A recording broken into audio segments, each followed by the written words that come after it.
تو میں یہ جاننا چاہتا ہوں دراصل آپ کی فکر کیا ہے، آپ کا منہج کیا ہے، آپ کس مسلک سے آپ کا تعلق ہے؟ بسم اللہ الرحمن الرحیم۔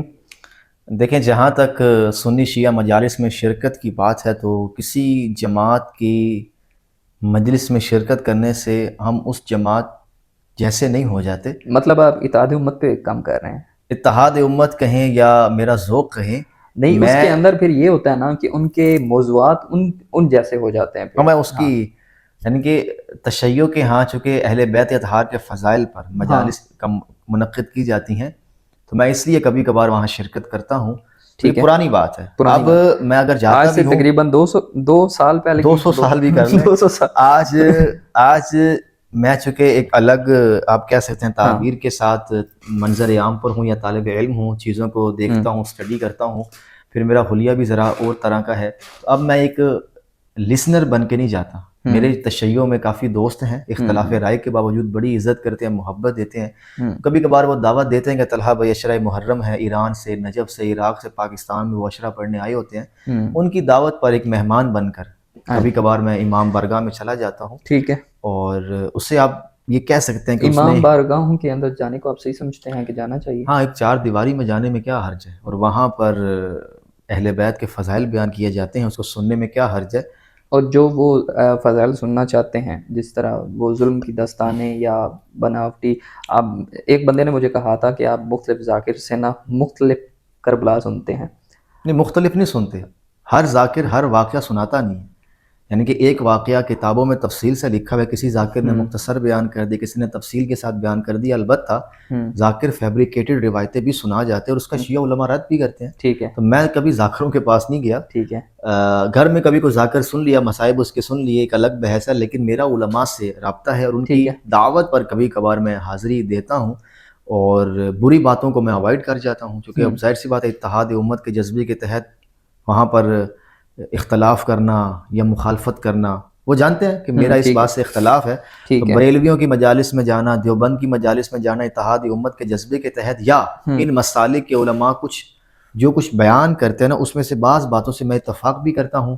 تو اپنی محبت کی گرمی کو گرمانے کے لیے کبھی کبھار چلا بھی جاتا ہوں، اور بعض اوقات مومنین سے ملاقات کے جذبے کے تحت بھی چلا جاتا ہوں۔ اور اس سے اتحاد امت کی ایک فضا بھی بنتی ہے کہ ایک سنی بھائی ہماری مجلس میں آیا ہے، تو کتنی اعلیٰ ظرفی کی بات ہے۔ اس کی وجہ سے ایک نیگیٹو امپیکٹ یہ بھی آتا ہے کہ سنی آپ کو پھر آن نہیں کرتے کہ یہ شیعہ کی مجلس میں جاتا ہے تو یہ شیعہ ہے۔ دیکھیں، میں مثال تو نہیں دینا چاہتا، ہم تو ان کے قدموں کی خاک بھی نہیں ہیں۔ آقا علیہ الصلوۃ والسلام نے جب تک بتوں کو برا بھلا نہیں کہا تھا، آپ سب کی آنکھوں کا تارا تھے۔ جب آپ نے بتوں کو برا بھلا کہنا شروع کر دی اور ایک دعوت لانچ کی تو سارے آپ کے خلاف ہو گئے کہ تساڈا ہی کوئی نہیں، تساڈا ہی کوئی نہیں۔ تو یہ پہلے دن سے یہ تاریخ رقم ہے۔ حابیل قابیل کا قصہ بھی اٹھا لیں، جب آپ کے نظریات سے کوئی بندہ اختلاف کرتا ہے یا آپ کی فکر کے اگینسٹ جاتا ہے۔ آپ کبھی ایسی مجلس میں گئے اور آپ نے کوئی ایسا موضوع ڈسکس کیا جس سے انہوں نے اختلاف کیا؟ مجلس میں نہیں، مجلس میں تو وہ خطیب ہے نا، نجی محفل میں تو میں کرتا ہوں۔ نجی محفل نہیں ہے، نہیں، وہاں کو مناظرہ تو نہیں ہوتا نا، وہ تو اپنے شیعوں کو ایک ترغیب دیتے ہیں اہل بیت کے فضائل اور مصائب کی۔ امام میں اپنا لچ لے کے چلا جاؤں تو انشاءاللہ جنازہ ہی آئے گا۔ تو مسئلہ یہ ہے کہ وہ اس کا مطلب یہ ہے کہ آپ وہ سناتے ہیں جو وہ سننا چاہتے ہیں۔ میں تو پڑھنے نہیں جاتا، سننے جاتا ہوں، اور سننے سے مراد میں اپنے بھائی کی حوصلہ افزائی میں جاتا ہوں۔ چند آپ کی ویڈیوز ہیں جس میں آپ پڑھنے کے لیے بھی گئے ہیں۔ وہ شیعہ مجالس نہیں ہیں، وہ سنیوں کی ہی مجالس ہیں۔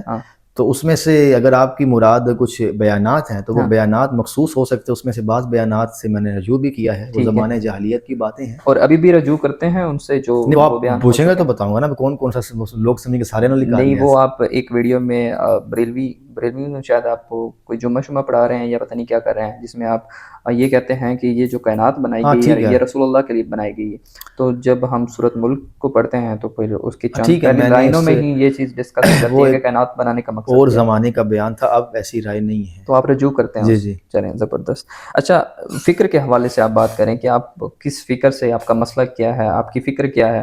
آپ کچھ حدیثیں ہیں آپ کے اوپر انکار حدیث، منکرین حدیث ہونے کا بھی الزام ہے، جیسے حدیث عمار کا الزام ہے آپ کے اوپر، اور بھی بہت ساری ہیں، لیکن فی الحال آپ کے لیے ایک ہی یہ میں ڈسکس کرنا چاہوں گا۔ تو کیا آپ انکار حدیث، منکرین حدیث؟ ٹھیک ہے، اس نے زن ہے لوگوں کا میرے جو نتائج تحقیق ہے، میں بھی کافی ارتقائی مراحل سے گزرا ہوں. ایک جگہ پر رہا، پھر دوسری جگہ پر رہا، تحقیق کرتا رہا، اضطراب تھا، سوالات تھے، الجھنیں تھیں.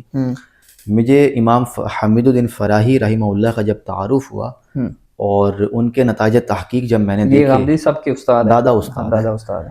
تو بر صغیر کے بہت بڑے عالم ہیں، عربی زبان کے بڑے ماہر تھے، قرآن فہمی پر ان کو بڑا عبور حاصل تھا.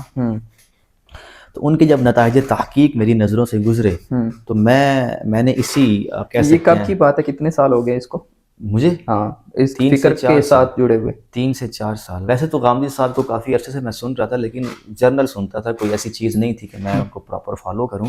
ان کی فکر کو نہیں پڑھا. آج سے 3 سال پہلے اس فکر سے آپ بالکل پڑھا نہیں تھا، صرف سنا تھا. اس کے بعد پراپرلی جب چیزوں کو دیکھنا شروع کیا میں نے، پھر میری تعلیم بھی چونکہ دینیات میں ہے تو پھر ذہن بھی کھلا، اور مکتب فراہی کے علماء سے ملاقاتیں، ڈسکشنز، اور اللہ کا فضل ہے جو میرا اضطراب ہے نا، وہ یہ نہیں ہے کہ حضور حاضر ناظر ہیں یا نہیں ہیں، مشکل کشا علم، حاجت روا، ماتم، یہ چیزیں میرے مزاج کی نہیں ہیں. میرے سوالات اور نوعیت کے تھے، اور اس کا جواب مجھے مکتب فراہی سے ملا، اور الحمدللہ میں مکتب فراہی کو اصول میں ٹھیک ہے راجع. اس کا مطلب یہ ہوا کہ آپ کی جو فکر ہے وہ امام فراہی کی فکر ہے. ہاں، امام فراہی نے جو اصول وضع کیا نا قرآن کو سمجھنے کے، اس کے تابع حدیث کو رکھا گیا، اس کی بات کریں. اطلاقات سے میں اتفاق نہیں کرتا. اور آپ نے جو حدیث کی بات کی تو ہم نے حدیث عمار کا انکار نہیں کیا یا اور کسی حدیث کا انکار نہیں کیا، ہم اس کے فہم کو بیان کرتے ہیں. ٹھیک ہے. اور جہاں تک انکار کی بات ہے تو یہ تو محدثین کے یہاں بھی تحقیق ہوتی ہے. کیا فہم میں حدیث کا انکار نہیں ہوتا؟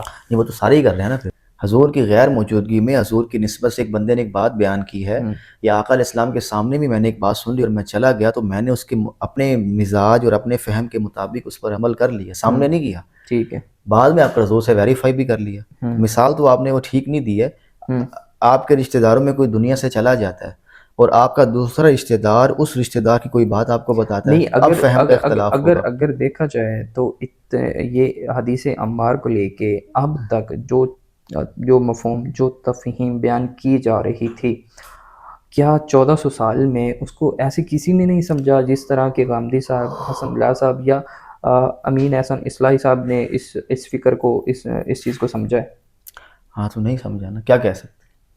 یعنی کہ ہم جو دلائل دے رہے ہیں اس دلائل پہ فوکس کرنا، یا کابرین کی سمجھ نہ سمجھ کی آڑ میں آپ ہمیں ایموشنلی بلیک میل کر رہے ہیں. یہ کوئی علمی دنیا نہیں ہے. آپ عوام کا ذہن کھولیں کہ آپ الوی صاحب کی رائے کو پڑھیں، غامدی صاحب کی رائے کو پڑھیں، حسن الیاس صاحب کی رائے کو پڑھیں، اس میں سے آپ نتیجہ نکالیں صحیح کون کہہ رہے ہیں. ٹھیک ہے. ماضی کی علمی روایت میں اگر ایک بات کو سمجھا گیا ہے تو بس یہ کہہ کر ہمیں چپ کروایا جائے گا کہ آپ ہوتے کون ہے بات کرنے والے. اچھا، اس کے اوپر تھوڑی سی بات کرتے ہیں کہ کیا حدیث کی تفہیم یا فہم بیان کرنے سے حدیث کا انکار ہوتا ہے یا نہیں ہوتا؟ بالکل نہیں ہوتا. آپ پوری ذخیرہ حدیث اٹھا کر دیکھ لیں، ایک حدیث کی شرح دوسرے محدث سے نہیں ملتی.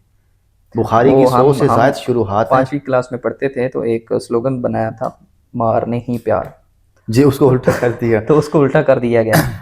تو یہ وہی چیز ہے، آپ بخاری کی 100 سے زائد شروحات ہیں. تو آپ کو نہیں لگتا کہ یہ سلوگن اگر الٹا ہو جائے تو اس کا پوری مفہوم ہی بدل جاتا ہے؟ تو یہ بات میں کر رہا ہوں نا. سوال یہ ہے کہ ہم نے حدیث کا فہم بیان کیا ہے، ایک فہم علماء دیوبند نے، علماء بریلی نے بیان کیا ہے، تو فہم وہ بھی بیان کریں، میں بھی بیان کر رہا ہوں. تو ہم پہ انکار کا الزام کیوں ہے؟ انکار تو تب ہوگا جب ہم نے متن کے اندر سے اپنی مرضی کی بات نکال لی ہو.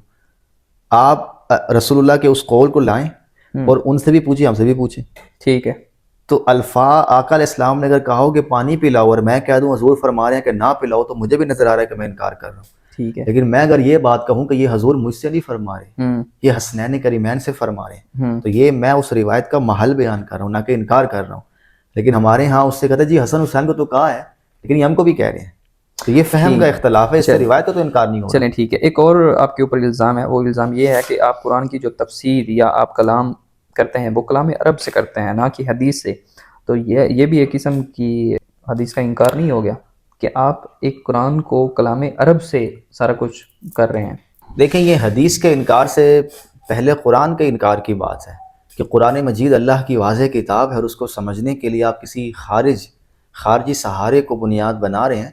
ہم حدیث کو مانتے ہیں اور حدیث کو قرآن مجید کے فریم میں رکھ کر دیکھتے ہیں. یہ وہی الٹی بات ہے. ٹھیک ہے. کہ حدیثوں کو قرآن کی روشنی میں دیکھنا چاہیے، نہ کہ قرآن کو حدیث کی روشنی میں. چونکہ حدیث پہلے ہی ظنی ہے، رسالت مآب سے یہ سورس آف نالج ان ذرائع سے نہیں پہنچا. آقا علیہ السلام کی نسبت سے ہمیں قرآن ملا ہے، سنت ملی ہے جو امت کے اجماع اور تواتر سے ہے، لیکن حدیثیں جن کو ہم خبر واحد کہتے ہیں وہ سنی سنائی باتیں ہیں، لوگوں نے اپنی سمجھ کے مطابق اپنی ذمہ داری پر بیان کی ہیں۔ ٹھیک ہے، تو یہ کیسے ممکن ہے کہ ہم اس ظنی علم کی بنیاد پر قطعی علم کا جائزہ لیں؟ قرآن اپنی زبان کے لحاظ سے قطعی ہے، اس کی زبان بالکل محفوظ ہے، ٹھیک ہے، اور یہ ہر کتاب کے ساتھ ہے کہ کوئی بھی کتاب جب پڑھی جاتی ہے تو اس کی زبان پہلے سیکھی جاتی ہے، ہم باہر کسی کے پاس نہیں جاتے اس کتاب کو سمجھنے کے لیے۔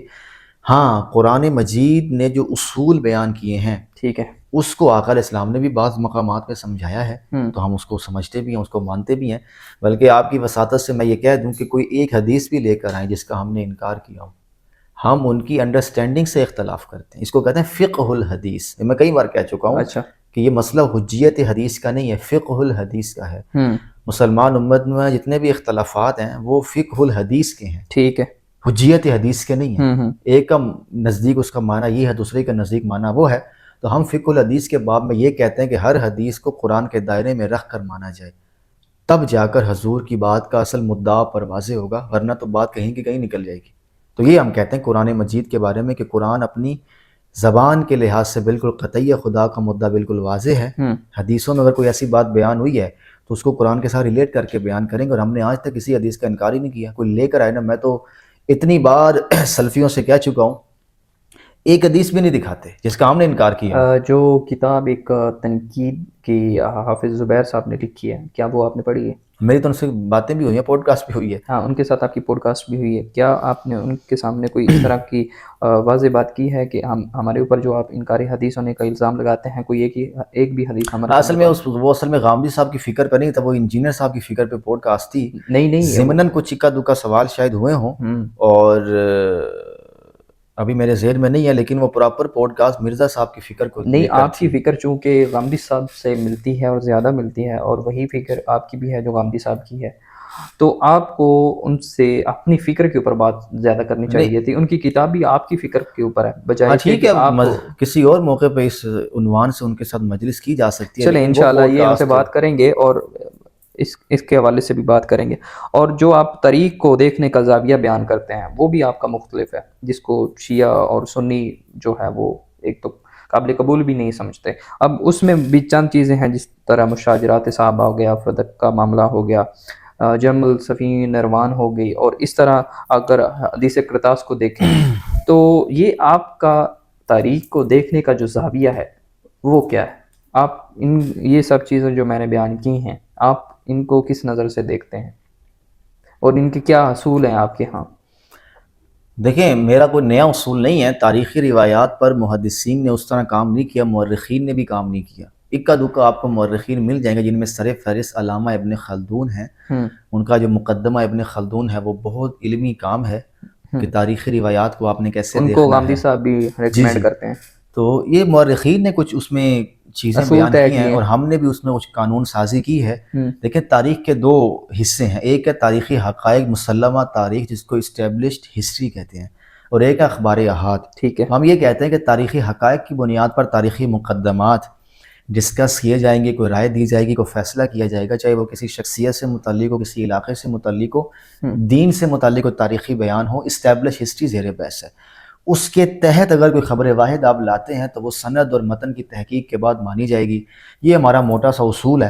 سنی شیعہ اختلافات اسی عنوان سے ختم ہو جائیں گے۔ میں یہ بھی آپ کی وساطت سے کہہ دوں سنی شیعہ نوجوانوں کو کہ قرآن فہمی پر بات کریں، تاریخ فہمی پر بات کریں۔ سنی سنائی روایتیں ناسبی بھی سناتے ہیں، رافضی بھی سناتے ہیں، آج تک اتفاق نہیں ہو سکا کہ جب ناسبی سنائے تو آپ لوگ سند کی تحقیق میں پڑ جاتے ہیں، اور جب رافضی سنائے تو بغیر تحقیق کے سنا جاتا ہے۔ اسٹیبلش ہسٹری میں نہ صحابہ کا کردار مشکوک ہے، نہ اہل بیت کا۔ ٹھیک ہے، اخبار احاد میں دونوں کا ہی مشکوک ہے، تو وہاں پر اخبار احاد کو ہم منہ اٹھا کے قبول نہیں کرتے، ہم اسٹیبلش ہسٹری کے دائرے میں اس کو قبول کرتے ہیں۔ مثال دے دیتا ہوں، سیدنا علی کے بارے میں واضح ہے کہ وہ شجاع اور بہادر آدمی ہے، لیکن اخبار احاد آپ کو مل جائیں گی کہ بعض مقامات پر روایت بتاتی ہے کہ آپ بزدلی کا سامنا آپ کو کرنا پڑا۔ تو اب اس سے آپ اس واقعے کی تو وضاحت کر سکتے ہیں، حضرت علی کو مستقل طور پہ بزدل نہیں کہہ سکتے، ٹھیک ہے، کیونکہ تاریخی حقائق میں وہ بزدل نہیں ہے، ٹھیک ہے، ایک بندہ کہہ رہا ہے نا، اس کا تبصرہ بھی ہو سکتا ہے، ٹھیک ہے۔ اسی طرح حضرت ابو بکر کے بارے میں تاریخی طور پر یہ ثابت نہیں کہ انہوں نے کبھی جھوٹ بولا ہو، جھوٹ سے مراد دین سے متعلق یا اہل بیت پر کوئی ظلم کیا ہو، یہ تاریخی طور پہ اسٹیبلش ہے۔ ٹھیک ہے، اب روایات آپ کو مل جاتی ہیں اخبار احاد، تو یا تو وہ باطل ہو جائیں گی یا اس کے تحت دیکھی جائیں گی۔ اگر ایک اور سوال اس میں، اگر آپ کی فکر کے مخالف کوئی جا رہا ہے تو پھر آپ کسی روایت کا سہارا لیتے ہیں یا صرف قرآن ہی کوئی مانتے ہیں کہ ہمارے لیے نہیں، وہ دیکھا جاتا ہے نا کہ وہ دین سے متعلق کوئی بات ہے تو قرآن زیر بحث آئے گا، ہاں اگر روایت تاریخی معاملہ ہے تو روایت زیر بحث آئے گی، تو وہ ہم اپنے پھر اس کے اندر آپ کی کیا شرائط ہوں گی، چاہے وہ ضمنی ہے یا وہی ہیں، ہم قطعی ہے؟ اپنے منہج، پہلے تو ہم اس کو اپنے منہج سے متعارف کرائیں گے، ہمارے منہج پر جتنے سوالات وہ کر سکتا کرے، جب وہ مطمئن ہو جائے گا پھر اطلاقی بحثوں پر آئیں گے کہ ہم اس روایت کو کیسے دیکھتے ہیں، قرآن کی اس آیت کو کیسے دیکھتے ہیں، فلاں روایت کو کیسے دیکھتے ہیں۔ شروعات میں تو میں منہج پہ بات کروں گا۔ چلیں، آج جو گاندھی صاحب کے اعتراض سیریز کے اوپر ہم ڈسکس نہیں کرتے، ان کے لیے ہم اسپیشل جو ویڈیوز ہیں وہ بنائیں گے، کیونکہ ان کی اعتراض سیریز جو ہے وہ کافی بڑی ہے، تو ایک ایک کو ابھی ڈسکس کرنا جو ہے وہ میں نہیں سمجھتا کہ وہ اتنی لمبی ہم ڈسکس کر سکتے ہیں، اور اس کے لیے کوئی چند منٹ یا 20 منٹ میں وہ مقدمہ پورا ہو سکتا ہے۔ اس کے لیے یہ ہے کہ ہم علیحدہ سے پوڈ کاسٹ کریں گے انشاءاللہ۔ اور بہت شکریہ طلحہ بھائی، آپ نے اپنا قیمتی وقت ہمیں دیا، اور اس حوالے سے آپ بھی ایک ہمارے موضوعات جو ہم کرتے ہیں، ڈسکس کرتے ہیں، آپ کے سامنے رکھتے ہیں، ایک اس طرح کے موضوعات ہوتے ہیں، ایک ہماری آڈینس چاہ رہی ہوتی ہے کہ ہم اس طرح کے موضوعات پہ بات کریں۔ تو آج آپ سے میں یہ کہنا چاہتا ہوں کہ آپ کے کمنٹس کے اندر ہمیں وہ چیزیں جو آپ سننا چاہتے ہیں، آپ جس موضوعات پہ بات سننا چاہتے ہیں وہ ہمیں بتائیں، اور جو زیادہ سے زیادہ جس سیم ہوگا کہ اس موضوع پہ بات کرنی چاہیے تو طلحہ بھائی انشاءاللہ اس پہ ہم بات کریں گے، لہٰذا ابھی کے لیے اتنا کافی ہے۔ والسلام۔